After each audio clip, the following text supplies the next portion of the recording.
నమస్తే, welcome to Andhraprabha. ఇటీవల కాలంలో వెలుగు చూస్తున్న క్రైమ్ కథనాలు చూస్తే షాక్ గురి కావాల్సిందే. ఇలా కూడా చేస్తారా అన్న ప్రశ్న వేసుకునే వేళ, మారిన కాలంలో విలువలు పాతాళానికి చేరిన వేళ. ఇలానే కాదు, ఏమైనా చేసే కొందరు దుర్మార్గులు మన చుట్టూనే ఉంటారన్న విషయాన్ని గుర్తుపెట్టుకుని అప్రమత్తంగా ఉండవలసిన అవసరం ఉందని మర్చిపోకూడదు. ఇక అసలు విషయానికి వెళ్తే, మగవాళ్లను ఆకర్షించే భార్య, వారి ప్రైవేటు భాగోతాన్ని హెచ్డి క్వాలిటీ ప్రింట్తో రికార్డ్ చేసే భర్త, వీడియోలు బయట పెడతామని బ్లాక్మెయిల్. భార్యాభర్తల గలీజు దందాను పోలీసులు బయటపెట్టారు.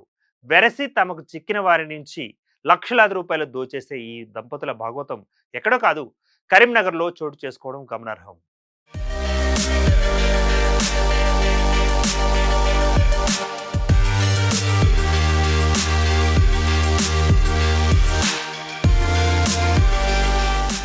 ఈ తరహా నేరాలు అక్కడెక్కడో అల్లంత దూరాన జరిగి వాటిని వార్తలుగా చదివే పరిస్థితి. ఇటీవల కాలంలో ఇలాంటివన్నీ మన చుట్టూనే తిరుగుతున్న దుస్థితి. ఇంతకు అసలేం జరిగిందంటే, మంచిర్యాల జిల్లా వెంకటరావుపేటకు చెందిన ఒక వ్యక్తి మార్బుల్ వ్యాపారాన్ని కరీంనగర్కు వచ్చి మొదలుపెట్టాడు. మంచిర్యాలకు చెందిన ఒక మహిళను పెళ్లి చేసుకున్నాడు. వారికి 2 పిల్లలు ఉన్నారు. మార్బుల్ వ్యాపారంలో నష్టాలు రావడంతో ఇంటీరియర్ వర్క్ చేయడం మొదలుపెట్టాడు. ఇక ఈ బిజినెస్ కోసం బ్యాంకులో రుణం తీసుకొని కరీంనగర్లోని ఒక అపార్ట్మెంట్లో ఫ్లాట్ కొన్నాడు. ఇంటీరియర్ వ్యాపారంలోనూ నష్టాలు రావడంతో బ్యాంకు ఈఎంఐ కట్టడం కష్టంగా మారింది. ఈ ఆర్థిక సమస్యల్ని అధిగమించేందుకు ఒక దుర్మార్గమైన ప్లాన్ వేశాడు. సోషల్ మీడియా ద్వారా యువకులు, వ్యాపారులను ఆకర్షించేలా భారీ చేత ప్రకటనలు చేయించేవాడు. వాటికి ఆకర్షితులైన వారితో ఆమె ఫోన్ చేసి మాట్లాడేది. తమ పథకంలో భాగంగా వారిని ముగ్గులోకి దింపి అపార్ట్మెంటులోని ప్లాట్కు ఆహ్వానించి గడిపేది. అయితే ఈ తతంగం మొత్తాన్ని భర్త రహస్యంగా రికార్డు చేసేవాడు. అటు తర్వాత వారికి ఫోన్ చేసి శాంపిల్ వీడియో పంపి గుండెలు అదిరేలా చేసేవాడు. వారిని బ్లాక్మెయిల్ చేసి లక్షలాది రూపాయలు దండుకునేవాడు.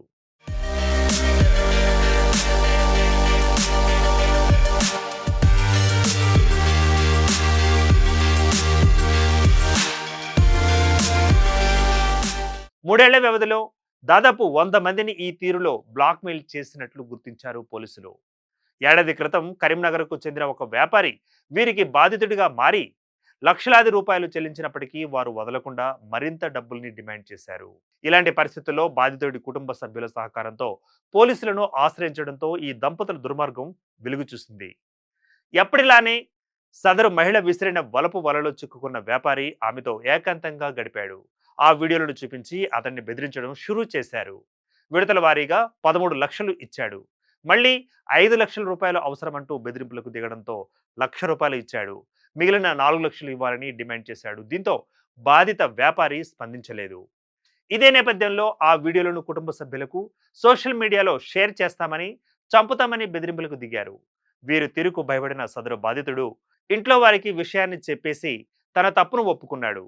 కుటుంబ సభ్యుల సహకారంతో పోలీసులను ఆశ్రయించి జరిగిన మొత్తం వ్యవహారాన్ని వివరించడంతో షాక్ తిన్న పోలీసులు వెంటనే రంగంలోకి దిగారు. ఈ దంపతులను అదుపులోకి తీసుకున్న పోలీసులు వారిని విచారించగా వారు మొత్తం 100 మందిని మోసం చేసినట్లుగా గుర్తించారు. ఈ ఉదంతం స్థానికంగా సంచలనంగా మారింది. Keep watching Andhraprabha. గత కొన్ని సంవత్సరాల నుండి మంచిర్యాల జిల్లాకు చెందిన 2 భార్యాభర్తలు కరీంనగర్లోని ఆరపల్లి వద్ద ప్రైవేటుగా ఇల్లు అద్దెకు తీసుకొని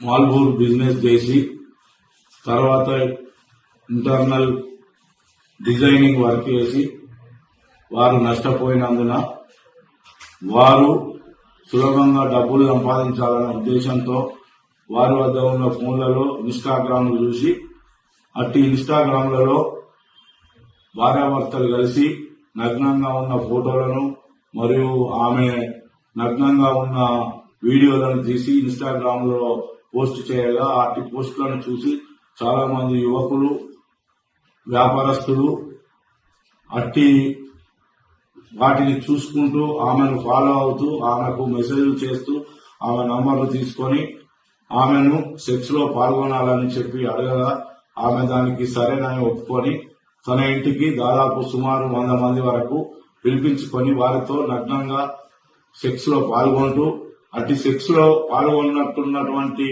వీడియోలను తన భర్త తన ఫోన్ ద్వారా వీడియో తీసి అట్టి వీడియోలను ఫోన్లలో బంధించి వారు రమ్మన్నప్పుడల్లా రాకపోయిన ఎడల వారికి అట్టి వీడియోలను చూపిస్తూ బయట జనాలకు వైరల్ చేస్తామని లేదా మీ బంధువులకు ఇటు వీడియోలను చూపిస్తామని బ్లాక్మెయిల్ చేస్తూ వారి వద్ద డబ్బులు గుంజుతూ చాలా డబ్బులు సంపాదించి ఒక ఫ్లాట్ మరియు ఒక కారును కూడా కొనుక్కొని జల్సాలు చేస్తుండగా అందులో ఒక వ్యక్తి వారితో బాగా చనువుగా ఉండి గత సంవత్సరం నుండి దాదాపు 12 లక్షల వరకు రూపాయలు అతనికి భార్యాభర్తలిద్దరికి ఇచ్చి వారి లోన్లు మరియు వారి ఇంట్లో ఇతర సామాన్లు ఫ్రిడ్జ్, సోఫా సెట్ మరియు ఏసీ మరియు కారు కూడా కొని వాళ్లకు లోన్లు కట్టుకుంటూ ఉంటూ తను వద్ద ఉన్న డబ్బులు అయిపోయినందున ఆయన రాని ఎడల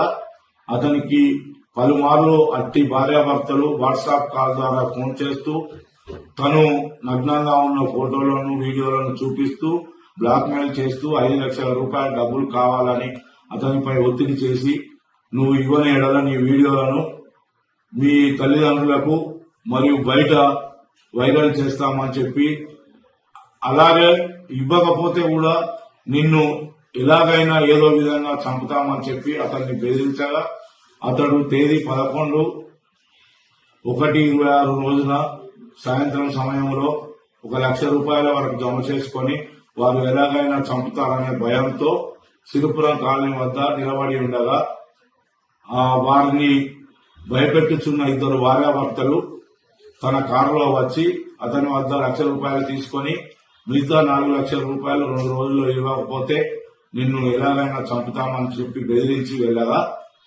అట్టి ఫిర్యాదుదారుడు తన జరిగిన మొత్తం విషయాన్ని తన బంధువులకు మిత్రులకు చెప్పగా ఆ మిత్రులు బంధువుల సలహా మేరకు పోలీస్ స్టేషన్ లో ఫిర్యాదు చేయమని కోరగా ఫిర్యాదుదారుడు వచ్చి కరీంనగర్ రూరల్ పోలీస్ స్టేషన్ లో దరఖాస్తు ఇవ్వగా వారిద్దరి భార్యాభర్తలపై మోసం చేసి చంపుతామని బెదిరించి డబ్బులు వసూలు చేస్తున్నందున అట్టి సెక్షన్లు నమోదు చేసి ఎఫ్ఐఆర్ చేసి వారి గురించి వెతుకుతుండగా ఏసీపీ విజయ్ కుమార్ సార్ గారి ఆదేశానుసారము ఈరోజు ఉదయం మాకు వచ్చిన సమాచారంతో నా తోటి ఎస్ఐలు మరియు పోలీస్ స్టేషన్ యొక్క సిబ్బందిని కలిసి తీగల వంతెన వద్ద ఉన్న టేస్ట్ దాబా దగ్గర వేచి చూస్తుండగా ఒక ఆడ వ్యక్తి, ఒక మగ వ్యక్తి ఒక ఎర్రని టాటా కారులో దిగి ఫోన్లో మాట్లాడుతుండగా అనుమానంతో మేము పట్టుకొని